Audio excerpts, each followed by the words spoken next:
ที่บ้านเลขที่127หมู่ที่1ตำบลหินกองอำเภอสุวรรณภูมิจังหวัดร้อยเอ็ดมูลนิธิราชประชานุเคราะห์ในพระบรมราชูปถัมภ์จัดพิธีมอบสิ่งของพระราชทานเบื้องหน้าพระบรมฉายาลักษณ์พระบาทสมเด็จพระเจ้าอยู่หัวมอบให้แก่ครอบครัวผู้ประสบอัคคีภัยเพื่อบรรเทาความเดือดร้อนและบรรลุขวัญกำลังใจโดยมีนายณัฐวิทย์นาคแสงรองผู้ว่าราชการจังหวัดร้อยเอ็ดในฐานะรองประธานกรรมการมูลนิธิราชประชานุเคราะห์ประจำจังหวัดร้อยเอ็ดเป็นประธานในพิธีมอบให้แก่ครอบครัวนางรัตดาศรีสอนสิทธิ์เหตุเกิดเมื่อวันที่16กุมภาพันธ์ที่ผ่านมาในช่วงเวลาบ่าย4:20 นาทีเพลิงใหม่ได้ทำความเสียหายเหตุบ้านเรือนจำนวน1หลังเป็นบ้านเลขที่127หมู่ที่1ตำบลหินกองอำเภอสุวรรณภูมิ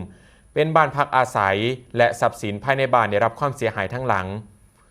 ส่วนของบ้านสาเหตุเกิดจาก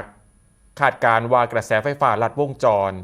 ทั้งนี้สำนักงานเหล่ากาชาดจังหวัดร้อยเอ็ดชมรมแม่บ้านมหาดไทยสำนักงานป้องกันและบรรเทาสาธารณภัยสำนักงานพัฒนาสังคมและความมั่นคงของมนุษย์